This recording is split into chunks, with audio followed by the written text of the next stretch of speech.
Hey everyone, how's it going? This is Jeremy aka Zarjarambe back again with another video on Dragon Ball Z Dokkan Battle. I'm on the global side of the game today to talk to you guys about the current LR Awakening campaign with the LR Vegeta. I'm going to talk to you about how to quickly farm this guy out and get all of your rewards for the LR Awakening campaign before it's gone on the 5th of January 2020. So you have plenty of time to do it, but I'm going to talk to you guys about how to get him farmed at 195% boost, and then also towards the end of the video, we're going to be talking about my recommended hidden potential build to really take advantage of this guy. So let's go ahead. If you want to, you can, I've got a timestamp down in the description below. You can click on that and head forward and just get into the meat of the video. But I get a lot of questions from people asking, is this unit worth farming? What does he do? Is he actually any good? So I'm going to do a quick character breakdown to help any of you guys out that want to know that information. Otherwise, you can go ahead and skip to that timestamp down below. But anyway, let's jump into it. I'm going to do a quick breakdown, nothing too crazy here. But anyway, leader skill, once he gets awakened to his LR status, his leader skill is pure Saiyan's category, key plus 3, HP attack and defense plus 70%, so pretty good for a free-to-play unit lead. Super attack, nothing really mentionable there other than the fact that his 18 key super attack will greatly raise his attack for one turn and cause mega colossal damage to enemy, and greatly raising attack is by 50%, if you can see there. So where he really shines though is his passive skill. He gets attack plus 15,000, defense plus 20,000, plus he gets an additional attack plus 15,000 and launches 2 additional attacks for 4 turns after he receives an attack. So he has additional attacks built into his passive already, and if you build his hidden potential right, you can really take advantage of that later on once we get that. And we'll talk about that later on, but yeah, you can really take advantage of that passive skill if you build the hidden potential right. So stick around for that. And his categories going to be Pure Saiyans, of course, Vegeta's Family, Super Saiyans, and Android's Cell Saga. If you have not farmed out the LR Tech Goku yet, they just added the Vegeta's Family boost for that event, so you can farm him out quicker. So this is, you can use him for that event. So overall, definitely I recommend going in and farming this guy out because he's a pretty good free-to-play unit. He's a free LR, and you get plenty of rewards for doing it right now anyway. So anyway, let's go ahead and let's jump over to the game now, and let's actually get into what we're going for here. So first of all, you're going to go over to the Pride Staked Awakening event, obviously. So this is where we're going to get the Vegeta. You go ahead and scroll down here. We will see what we're going to get from each stage. There's 3 stages.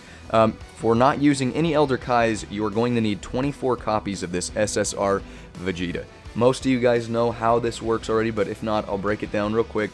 10 of the Vegetas, so you'll need 24 of them. You're going to take one of them, level them up to super attack 10, and then unlock 4 of his hidden potential paths. So that there you'll use 14 of them, and then the last 10 you'll level up to the last 10 you'll use to level up one of the units to level 10 super attack, and then you'll awaken both of your level 10 with the 4 hidden potential paths, and then the level 10 without the hidden potential paths. You'll get them awakened using these Vegeta's Warrior Mark. You'll need 30 altogether, 15 for each unit, and then you're going to need to awaken both of them to LR using 777 medals each. I know that sounds intimidating, but I'm telling you, it'll be a lot quicker than you think with the boost that we're going to use and everything like that. You awaken them both to LR, and then you feed the one with the super attack level 10 and no hidden potential paths into the one who has the hidden potential paths. Therefore, you'll get the LR awakened all the way to level 20, or sorry, get his super attack maxed out all the way to level 20, have all 4 of his hidden potential paths, and you'll be able to get all of those rewards for the LR Awakening campaign. So you can see, I've got it on the right side of the screen there. You can see all the things I just talked about, everything you're going to need, including quantities. But anyway, let's go ahead and let's jump into the event real quick. So you can use this boost method that I'm going to be telling you on any of the 3 stages. I'm right now currently farming out his 777 medals, so I'm going to go ahead and do it on stage 3. So the boost for the LR Trunks campaign that just happened, it just ended, they had half boost regeneration time, so it was 4 hours for these boosts to be regenerated. Currently it is not like that, so it takes 8 hours, so it will take a little bit longer, but still I recommend using this boost on here. So let's go ahead and jump in here, and as you can see, the effect is going to be Goku's family. If you have friends with this Tech Exchange Goku, You want to be using him because, as you can see, Goku's family category, key plus 3 HP attack and defense plus 77%. So he is a specific Goku's family lead at 77%. You can see that I've also got my leader as that Goku as well. Once we get all of these units you can see on screen, we've got a 195% boost. If somebody has an LR pan or an LR pan there, or an LR Tech Goku, you'll get a little bit extra boost if you use him as your secondary leader, but it's really not enough to make a difference. But this is the team that I recommend. All of these guys are free to play. Let me go ahead and jump over real quick, and I'm going to show you Goku's family here. I'm going to show you all of the units that are able to be used for this. Let me go to my tag that it has it properly in here. Let's go ahead and hit that. So you can see here, these guys that are lit up on the screen, not the ones with the triangles on them, but the ones that are lit up on the screen are the ones that you'll be able to bring in to the event. So these are free to play units. You'll go ahead and you'll be able to bring them in. So if you don't have a couple of the units that I have on my team, you can use any of these guys for a backup. But they have the Gohan, who's a really good unit. This Gohan and this Goku Jr., they have the events available for them right now. And I don't know if the Broly event is still on. The Dragon Ball Super movie Broly event is still on or not. But this Coat Goku comes from there. This guy can one-shot pretty much any of the 3 phases that you will go through. So if you have this guy, definitely bring him in. And a lot of these other units are really good as well. But there are some events where you can farm these guys out right now. The LR Pan, if you don't have her awakened to LR status, that comes from, I think it's like Pan's Secret Adventure in the Growth tab. If you don't have all of that stuff, it'll take you a little while to farm her out if you haven't already done so, because it's only once a day, but and some of it's once a week. But anyway, here's a list of people you can use here, but here are the recommended guys that I would recommend bringing in. If you don't have these guys with that 195% boost, or you just don't have a very good team comp using these guys, you can also use, let's go ahead and scroll over, you can use Dragon Ball Seeker's team, which will give you a 110% boost. The Dragon Ball Seeker's lead is going to be the LR Kid Goku and Arale Noramaki, however you say her name. And you can use the secondary leader as also the Kid Goku LR, so you can get that extra 77% boost for the Dragon Ball Seekers. But you can see it still includes some Goku's family, so it'll be a little bit less because you won't have the Exchange Goku as your secondary leader. And then the third team, as everybody knows, the Ginyu Force is pretty much the way to go if you don't have any of these other guys. So these two teams will be able to beat the event a lot. Well, I shouldn't even say a lot quicker. They will be guaranteed to beat the event as long as you can bring in a Sensu Bean support item just in case you get a bad super attack off from the Vegeta. But they'll be able to clear the event, no problem. But you just won't get that extra boost. With Gohan being the lead, you will get 50% because he is the Planet Namek Saga lead.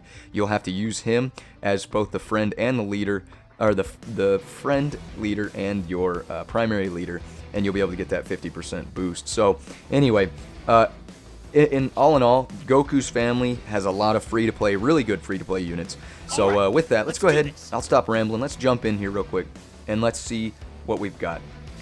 So, of course, the stage is a little long, if you will, but you can pick up some items on the way by. I usually try to pick up a few of these little key boosts here, and then just any of the items that you can get.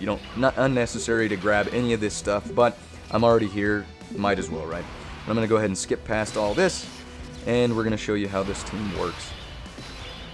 So the Goku and Gohan exchange unit, those guys are actually pretty tanky. So if you put them in the way, even though they have type disadvantage, if you put them in the way of the Vegeta's attacks, most of the time they won't take too much damage. Unless it's a super attack, even still they'll take double to triple digit damage, and they'll deal a little bit of good damage themselves. Really good unit, really good free-to-play unit there. As you can see, he one-shots even with type disadvantage. I got the crit there, and let's go ahead and move along forward here. And we've got the Coat Goku on rotation. I'm pretty much going to hit him, or I'm going to use him to hit every time I possibly can, because he is just a hard-hitting unit. Really good, especially if you get the crit off. I do have him rainbowed. Pretty much all of these free-to-play units I have rainbowed anyway, but this is why I do that. So almost not quite the crit, but I do have an Extreme Z Awaken as well as this Gohan.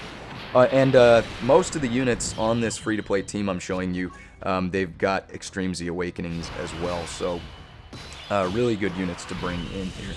So we've got B-Pan's her active skill is to boost everybody's attack by 33%. I'm not worried about that though.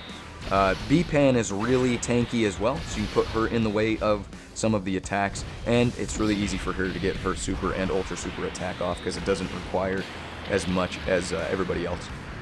So let's go ahead and see there. Obviously you can see he's getting harder as we go further up, as expected, but it still is not going to be a problem. You can see that Goku Gohan exchange unit taking double digits on the normal attacks, and then super attacks, which you'll see here, will deal a little bit of damage, but still not going to be anything that's really going to give us much worry with this team. And there the LR Goku hit the crit for the finish, and we've got those 10 medals extra for the category boost at the 195%. And then we'll take a look and see, it's all RNG of course, what the boost tile actually gives us as far as the extra. But here you go, you can see, let me try, oh, we got a, very nice, we got a 20 Awakening Medal boost from the boost tile itself. But let's see if I can do some public math here. 10, 15, 14, 24, so we got 44, if I did the math right, we got 44 medals in one run. So pretty much in 2 runs with the boost tile activated, you'll already be at almost 100. So doing that, you know, you'll get 3 boost tiles a day. So let's do an estimate with that team. You get 150-ish, give or take a few. And I mean that you'll have that done in, you know, 4 or 5 days, no problem, as if you just do the stage 3 times. And that's not counting if you do it without the boost tile. So if you look at my other video, I'll put a link down in the description below for the LR trunk so you can see. I've also got the other 2 teams we talked about here. The Dragon Ball Seekers team and the Ginyu Force. I'll go ahead and I'll run the Ginyu Force real quick. Alright, let's do this. And I'll show you guys that these guys can beat it too. You can notice that I didn't use my boost tile. You can use the boost tile if you want. Obviously, I definitely recommend using it as much as possible, but definitely use it when you have that 195% boost active, rather than just going in and doing it after or with the lower boost category teams, if that makes sense. Because once you have that 195% boost, that boost tile really helps out and works out well with it, in the fact that you'll be able to get as much as possible to get this event done as quickly as possible for you. So let's go ahead and keep these guys here. We're going to actually put Guldo next to him so they got their link skills. And we should be able to finish this one off in no time as well. But with the LR Trunks video that I put out, the Androids team was it was an okay team, but it was kind of put together with free-to-play units that were just available, you know. But this Ginyu Force team is good. However, the Goku's family team has some really good free-to-play units as well. So does Vegeta's family. So when we're doing the, if you're farming, again, if you're going to farm the LR Goku, he doesn't have any extra rewards right now. But you can farm out that LR Goku and put him on this team to get that extra 35, or the Goku's family team to get that extra 35% boost as well. But as you can see here, Rakum's definitely going to finish it off with a type advantage. No problem there, and we're already on to the 3rd phase of the stage. So let's go ahead, let's see if we can do a single rotation here. We are going to get super attacked. I'm going to put Ginyu in the first there because he is going to be a little tankier. And we should be able to do some decent damage on him. But anyway, Goku's family team, if you anytime any of these free-to-play events come out where they have drop characters where you can farm them out, I will, 10 out of 10 times, I will recommend that you farm them out and rainbow them, even if you don't plan on ever using them, because this boost category is a thing in Dokkan Battle now. So you definitely want to be able to have as many free-to-play units as possible, because you never know what boost category is going to be available for what event next. So definitely farm out any of these units that you can, because any unit that you have is super helpful for that. And then also, if you do the virtual Dokkan Ultimate Clash, you can the Dokkan Battlefield, you can go in there and you can always use those units as well. So there you go. We got 17 medals. You can see we got a little bit extra there with the 2 Gohans as the lead as the 50% boost. So still, this is a viable option. The Dragon Ball Seekers team will give you a little bit more than that, but you saw the max amount of medals we can get pretty much, and at your minimum, using these teams, you'll get roughly 10 to 15. At this time, we got lucky and got a good drop rate with 17. So, Dragon Ball Seekers team will be just about the same as that Ginyu Force team. I'm not going to run through there to show you guys that because, I mean, I'll show you the team one more time for the Dragon Ball Seekers. I don't even know if we have that Goku. And that's the biggest reason why I'm not really going to run that, is because that kid Goku, a lot of people don't have him as their friend leader right now. And that kind of makes or breaks the team, because otherwise you'll use the Goku's family. You can use Goku's family lead as well, except he's not Goku's family and neither is he, as you can see down here, because it has 2 people on the 2 units in both of them. But anyway, hopefully that helped you out, talking about all those teams there. Best of luck farming. It should be a fairly quick farm for you. So let's go ahead and hop over to the hidden potential build that I recommend for the Vegeta. So here you can see him. I've already got him rainbowed out. I just need to get the awakening medals, and then I need to get the other TUR version of him awakened to level 10 as well. But if you look at the top of the screen here, I've got some into additional attacks, a lot into crit, and a decent amount into evade. So the reason why I do this is because we've already got additional attacks built into the passive there. So with the 2 additional attacks for 4 turns, I'm not really worried about him launching additional attacks. It would be nice if we get a 3rd additional attack in the turn, but that's why I'm not really worried about additional attacks all too much. The one that I really would recommend focusing on is your crits. I've got the most into crits there. You can even put a little more into crits if you would like, because that's going to give you a really good chance that he could crit during each of those additional attacks. So you'll be launching 3 attacks a turn, and then if you can get 1, 2, or all 3 of them to hit a crit, you'll be doing some good damage. And then, as always, I like to put some evasion in there. I maybe went a little bit overboard with the evasion. You can kind of play with those a little bit however you want, but at the end of the day, I recommend highly putting most of it into his crits, and then I always like to drop a node or 2 at least into additional attacks and evade. But yeah, that's what I think is the best build to really max out this guy's potential, especially for that passive skill. You'll be launching a lot of attacks, and you'll be doing crits while he launches those attacks. And really, that is the biggest reason why this guy is absolutely worth farming out and getting him to his LR status, aside from getting those rewards. So again, you have until January 5th, 2020, plenty of time, but hopefully I helped you guys out with the information that I provided today. But if you're new to the channel, go ahead and hit that subscribe button. I got more content on the way. Going to be talking about which units I recommend grabbing with that God Dragonstone we just got for the holiday celebration. Drop a like on the video if I had any information that really helped you out today. Comment below if you have any questions, comments, concerns, anything like that. And as always, I appreciate you guys coming by and checking out the video. We will catch you on the next one. Signing out.